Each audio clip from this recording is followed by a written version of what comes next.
Hello there, welcome back to the channel, and I know it's been a while, but we're back. So in today's video, we're going to be going over a few different true crime, unsolved murder mysteries. Two different ones to be exact. So there's not going to be much of an intro to this video, we're just going to kind of get right into it. I won't be looking at the camera much because I'm going to be reading the information on these cases. It's more of a soft-spoken instead of a whispering, so. Without further ado, let's get into the first case.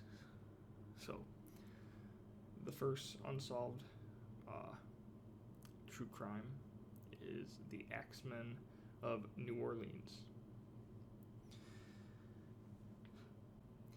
The Axeman of New Orleans was an unidentified American serial killer who was active in and around New Orleans, Louisiana between May 1918 and October 1919. Press reports during the height of the public panic over the killings mentioned similar crimes as early as 1911. But recent researchers have called these reports into question. The attacker was never identified, and the murders remain unsolved.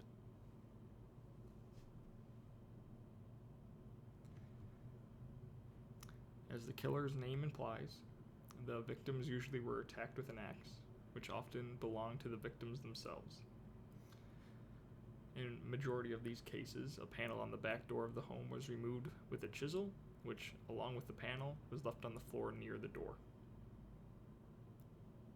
The intruder then attacked one or more of the inhabitants with either an axe or a straight razor. The crimes were not motivated by robbery, and the perpetrator never removed items from the victims' homes. The majority of the Axeman's victims were Italian immigrants or Italian Americans, leading many to believe that the crimes were ethnically motivated. Many media outlets sensationalized this aspect of the crimes, even suggesting mafia involvement despite lack of evidence.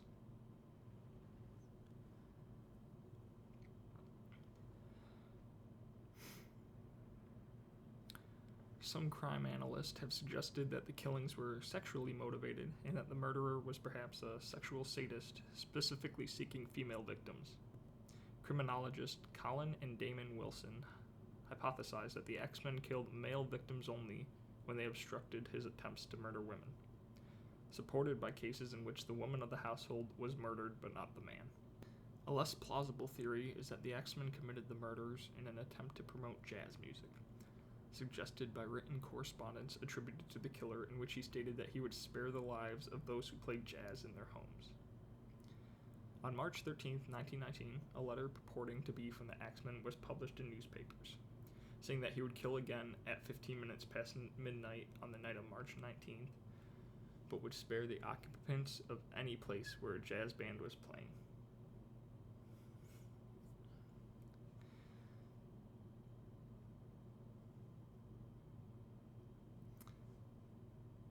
That night, all of the city's dance halls were filled to capacity, and professional and amateur bands played jazz at parties at hundreds of houses around town. There were no murders that night. Very interesting. They actually have that correspondence that the Axeman wrote here, so we'll read that. I'll probably put it on screen real quick. They have never caught me, and they never will. They have never seen me, for I am invisible. Even as the ether that surrounds your earth, I am not a human being, but a spirit and a demon from the hottest hell. I am what you Orleanians and your foolish police call the Axeman. When I see fit, I shall come and claim other victims. I alone know whom they shall be. I shall leave no clue except my bloody axe, besmeared with blood and brains of he whom I have sent below to keep me company. If you wish, you may tell the police to be careful not to rile me. Of course, I am a reasonable spirit. I take no offense at the way they have conducted their investigations in the past. In fact, they have been so utterly stupid as to not only amuse me, but His Satanic Majesty, Francis Joseph, etc. But tell them to beware. Let them not try to discover what I am, for it were better that they were never born than to incur the wrath of the axeman. I don't think there is any need of such a warning, for I feel sure the police will always dodge me as they have in the past. They are wise and know how to keep away from all harm.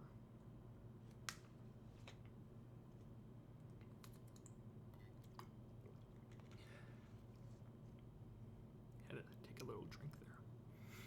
Sorry. Undoubtedly, you Orleanians think of me as a most horrible murderer, which I am. But I could be much worse if I wanted to. If I wished, I could pay a visit to your city every night. At will, I could slay thousands of your best citizens, for I am in close relationship with the angel of death. Now, to be exact, at 12:15 on next Tuesday night, I am going to pass over New Orleans. In my infinite mercy, I am going to make a little proposition to you people. Here it is. I am very fond of jazz music, and I swear by all the devils in the nether regions that every person shall be spared in whose home a jazz band is in full swing at the time I have just mentioned. If everyone has a jazz band going, well, then so much the better for you people. One thing is certain, and that is some of your people who do not jazz it out that specific Tuesday night, if there will be any, will get the axe.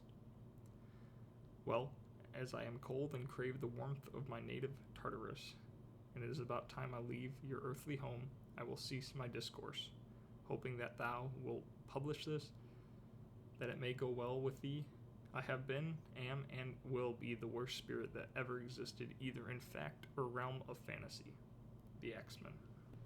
So, this next, the final part of this is going to be going through all of the axeman's victims. Did I mention this is a little bit of a more disturbing video? So, on May 23rd, 1918, Joseph Maggio, an Italian grocer, and his wife Catherine were attacked while sleeping inside their apartment on the corner of Upper Line and Magnolia Streets. The killer broke into their residence and cut the couple's throats with a straight razor. Catherine's throat was cut so deeply that her head was nearly severed from her shoulders. The killer then struck both victims with an axe. Joseph survived the attack, but died minutes after being discovered by his brothers, Jake and Andrew.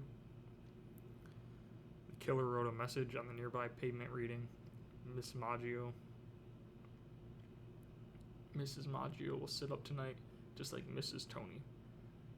Theorized to be a reference to Anthony and Joanna, Italian greengrocers who were attacked in 1912. Police found the bloody clothes of the murderer in the apartment, as the killer had changed into a clean set of clothes before fleeing the scene. A complete search of the premises was not performed after the bodies were removed, yet the bloodstained razor was later found on the lawn of a neighboring property. Police ruled out robbery as motivation for the attacks, as money and valuables left in the plain sight were not stolen by the intruder. The razor was found to belong to Joseph's brother Andrew, who owned a barbershop on Camp Street. His employee, Esteban Torres, told police that Andrew had removed the razor from his shop 2 days prior to the murder. Andrew, who lived in an adjoining apartment, reported hearing groaning noises through the wall of the night of the murders. Andrew blamed his failure to hear any noise related to the attack itself on his intoxicated state. Police, however, were nonetheless surprised that he failed to hear the intruder's forced entry into the home. Andrew became the police chief's prime suspect in the crime, yet was released after investigators were unable to break down his statement, as well as his account of an unknown man who was supposedly seen lurking near the apartment prior to the murders. Louise Bessumer and Harriet Lowe, the next victims. During the early morning hours of June 27th, 1918, Louis Bessumer and his mistress, Harriet Lowe, were attacked in private quarters at the back of Bessumer's grocery. Bessumer was struck with a hatchet above his right temple, which resulted in a possible skull fracture. Lowe was hacked over the left ear and left with one side of her face permanently paralyzed. The couple were discovered the following morning, alive but critically injured. The axe, which belonged to Basumer himself, was found in an adjacent bathroom. Basumer stated to investigators that he had been sleeping when he was attacked with a hatchet. Next victim is Anna Schneider. During the early morning hours of August 5th, 1918, 28-year-old Anna Schneider, who is 8 months pregnant, awoke to find a dark figure standing over her and was bashed in the face repeatedly. Her scalp was cut open and her face was covered in blood. Anna was discovered after midnight by her husband, Ed Schneider, as he returned late from work. Anna claimed that she remembered nothing of the attack and gave birth to a healthy baby girl 2 days later. Ed told the police that nothing was stolen from his home besides $6 or $7 that had been in his wallet. The windows and doors of the couple's apartment appeared to have not been forced open, and authorities came to the conclusion that the woman was most likely attacked with a lamp that had been on a nearby table. The next victim, Joseph Romano. On August 10th, 1918, Pauline and Mary Bruno awoke to the sound of a commotion in the adjoining room where their elderly uncle, Joseph Romano, resided. Upon entering the room, the sisters discovered Romano had taken a serious blow to the head, which resulted in 2 open cuts. The assailant was fleeing the scene as they arrived, yet the girls were able to distinguish that he was a dark-skinned, heavy-set man who wore a dark suit and slouched hat. Romano was able to walk to the ambulance once it arrived, yet died 2 days later due to severe head trauma. His home had been ransacked, yet no items were stolen. Authorities found a bloody axe in the backyard and discovered that a panel on the back door had been chiseled away. The next victims are the Cortimiglia family. On the night of March 10th, 1919, Italian immigrant Charles Cortimiglia and his family, wife Rosie and infant daughter Mary, were attacked in their residence on the corner of Jefferson Avenue and 2nd Street. Upon hearing screams from the family, a grocer rushed across the street to investigate. He discovered that the family had been attacked by the axeman. Charles and Rosie had both suffered skull fractures from blows caused by an axe, which was found on their back porch. Mary was killed in her mother's arms from a blow to the back of the neck. Nothing was stolen from the house, but a panel on the back door had been chiseled away. Charles was released 2 days after the attack while his wife remained in the care of doctors. Next victim, Steve Boca. On August 10th, 1919, grocer Steve Boca was attacked as he slept in his bedroom by an axe-wielding intruder. Boca awoke during the night to find a dark figure looming over his bed. Upon regaining consciousness, Boca ran to the street to investigate the intrusion and found that his head had been cracked open. The grocer ran to the home of his neighbor, where he lost consciousness and collapsed. Nothing had been taken from the home yet, once again, and a panel on the back door of the home had been chiseled away. Boca recovered from his injuries but could not remember any details of the attack. Okay, now we're down to the last 2 victims. Sarah Lawman. On the night of September 3rd, 1919, Sarah Lawman was attacked in her apartment. Neighbors came to check on the young woman who had lived alone and broke into the home where Lawman did not answer. They discovered the 19-year-old lying unconscious on her bed, suffering from a severe head injury and missing several teeth. The intruder had entered the apartment through an open window and attacked Lawman with a blunt object.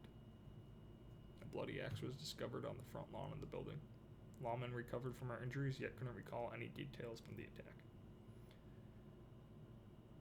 That brings us to the last victim of the axeman, Mike Pepitone. On the night of October 27, 1919, the wife of Mike Pepitone was awakened by a noise and arrived at the door of her husband's bedroom just as a large axe-wielding man was fleeing the scene. Pepitone had been struck in the head and was covered in his own blood. Blood splatter covered the majority of the room, including a painting of the Virgin Mary. Pepitone's wife, the mother of 6 children, was unable to describe any characteristics of the killer other than large. The Pepitone murder was the last of the alleged axeman attacks. I have to say, after reading through all that, I've never heard of this case before in my life, and I'm kind of surprised I haven't before, seeing as how many victims he had and just how he was never caught.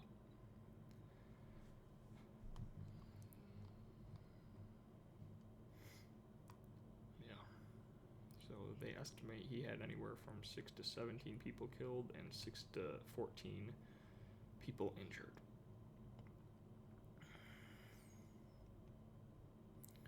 And no clear motivation in any of this, which what's crazy is they will never will be able to solve this case. This will remain unsolved forever. He's 100% dead by now. Just terrible case. Okay. So that was true crime unsolved case. The Axeman.